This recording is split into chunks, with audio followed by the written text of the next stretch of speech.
This is Scott Becker with the Becker Business and the Becker Private Equity Podcast. We're thrilled today to be joined by Holly Buckley. Holly's the leader of the healthcare department at McGuireWoods, and she also works at the intersection of healthcare and private equity. We're going to talk to Holly today about leadership and talk about a number of different subjects related there. So the first question, Holly, I'll ask you is this. Um, You've had this great leadership career. You've been an incredibly evolving and learning leader. How do you tend to balance your vision and strategy with execution and getting things done? How do you think about those things? Thanks, Scott, and thanks for inviting me to join you. I think you've got to consider them as a closed loop system versus a trade-off of one versus the other. And the high level vision is what kind of each executable needs to be measured against.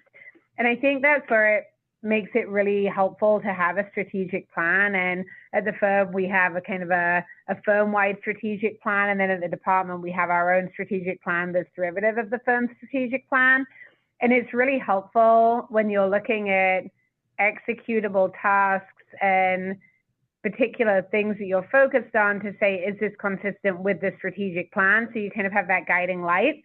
And where it's not, it becomes much easier to set it aside or terminate it and say, that's not what we're going to focus on right now, and then kind of reorient to what you do need to focus on. So I think it's just important that you're continually coming back to the vision and saying, is this consistent? And then it's got to pass a much higher bar if it's not consistent with the overall strategic plan and vision. Thank you very, very much. And talk about in leadership. Talk about if you've ever had a setback and what you've learned from that setback or a challenge or something that sort of went the way you didn't want it to go that led to great learning. Any thoughts there? Yeah, and I think for me, it's less of a specific event and more of a evolution. And so people have always commented that I'm a direct communicator, and others have taken it a step further and said that I can be intimidating, which I find I'm always somewhat surprised by, which maybe shows a little bit of a lack of self-awareness. But I don't think I should be intimidating to people, but apparently some people I am. And so when I was first in the department chair role, I would often be hesitant to communicate directly with people, especially people who are a lot more junior than myself, or if I had to deliver a tough message, because I was worried that the message would come across a lot stronger than it needed to. It was maybe a course correct versus something really serious. And I would often try and send the message through somebody else, someone kind of in between, so as it didn't come across too heavily or and intimidate someone or make them feel worse than they needed to, and it was really just a kind of a minor thing. But I realized over time that my message was getting lost and it wasn't being delivered how I would deliver it, and the message was just not the right message. It wasn't the message I wanted to be communicated. And so by me not communicating myself indirectly, it was missing the boat. And so I realized that I needed to set aside some of my fear of being direct or intimidating and just be myself and talk to people when I felt that I needed to talk to them about what I needed to talk to them about. And even if it maybe did come across in, as direct or in an intimidating manner, it was still better than being indirect and going through someone else. And I could generally temper any of the intimidation that I was worried about by tempering the message appropriately. So I think that was probably my biggest learning in coming into this role. Thank you. And I quite frankly have been a firsthand observer of your evolution as a leader, and it's been remarkable how much you've grown and matured as a leader over the last decade. It's really remarkable to watch and just exceptional. Think a little bit about, you've done a great job, and I view it as one of the critical characteristics of leadership, of developing the next generation of leaders. How do you think about cultivating the next generation of leaders? And any thoughts or pieces of advice for people that you look for as you try and nurture people and develop people? but what you've done with the next generation, I view as so important. Take a moment and talk about any thoughts or advice there.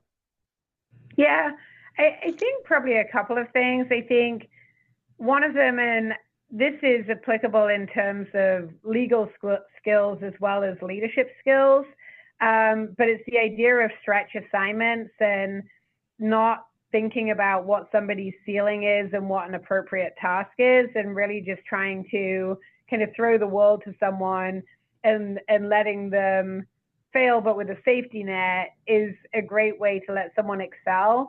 So don't put your self-imposed limitations on somebody. They will often far exceed your expectations if you kind of let them try. And when you've got someone who you believe is a next generation leader because they've demonstrated those traits as being a total self-starter and having a can-do attitude and just continuing to put themselves in the position of somebody above them, letting them soar, they will often do. And I think the more practical advice I'd give is to make decision-making visible and to potentially overshare some of the time with some of those next generation leaders in terms of some of the things that I'm dealing with and thinking about, and let them see how I'm thinking about it and considering it and the factors that I'm weighing and even the back and forth that I may go through, so that they build some pattern recognition in terms of what I'm doing and how I'm doing and why. And they will likely have a different leadership style than I do. And I think for most of us, we've modeled ourselves on multiple other people to kind of find the authentic leadership style that works for us.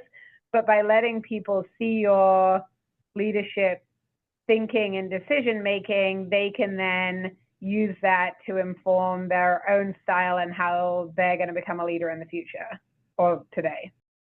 No, and I think that's fantastic. And I think that transparency and decision making and talking about things and working through them is so important to maintaining trust and growth in people.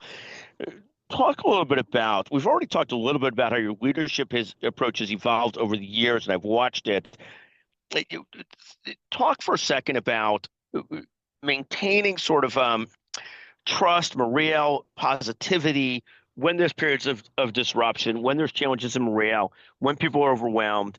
How do you sort of work to make sure you sort of keep people stable and centered and calm through different periods of challenges in the professional services environment? Workflows go up and down. When they're really busy, people are stressed. If they're not busy enough, people are stressed. How do you sort of maintain that centered notion through periods of ups and downs? Yeah, I think it's a couple of things, and I think some of them are kind of opposite. So on the one hand, I try not to be overly reactive. And so one thing that I found is probably a slightly younger leader in the scheme of law firm leadership is that because I'm closer in proximity to some of the more junior folks than some of our more senior leaders who may be sitting in my role in other places in the firm, I probably hear more, I don't want to call it noise in a dismissive way, but more noise than more senior folks, in that I get a lot of the chatter and a lot of the any discontent might get to me a lot quicker than it might get to somebody more senior. And it's very easy as an action-oriented person to hear things and feel like you need to immediately act upon them and do things. And that often isn't always the right answer. But on the other hand, it is knowing kind of when to communicate, when to speak and share truths and realities, and fill the void so that, rumors and chitter chatter doesn't fill that. And so I think trying to be candid, clear, and communicative is really important, but just not overly doing that and overly reacting to everything you hear. But I think that's so important not to be so reactive to everything you hear, because it leads to this yo-yo kind of management, almost like a ping pong type of management. Yeah. For a little bit like, okay, I hear you. We're working through this. We're figuring it out. Thank you so much. I couldn't agree with you more. I love that take on it, quite frankly. It's not having to react to everything. I saw the, one of my favorite things I saw yesterday was somebody saying that, if you see something that disagrees with you on Facebook, you should remember that you're not required to write a 3-paragraph essay responding to it. You're free to just let it go. And I think so many things in leadership, one of the best leaders I ever worked with was a kind of laissez-faire leader and would let a lot of things go unless they were really important and wasn't overreacted to everything. And I was never as laissez-faire as that person, but somewhere in between is often the right balance. And I love that concept and take. Yeah, I think that's right. And I think I probably err a little bit towards your direction of feeling the need to act on things as soon as they happen. But it's amazing sometimes if you don't immediately act on things, sometimes they just take care of themselves. And sometimes giving things a little bit of time to mature and either evaporate or to actually become something that's timely. Right. Got it. Got it. No, thank you. I could not agree more, and so forth is great. Holly, you are a remarkable leader. I appreciate you so much spending time with us today on the Becker Business and Becker Private Equity podcast and talking to us about leadership. I've watched your leadership evolution. It's been nothing short of remarkable. Thank you for joining us today. Thank you. Have a great week.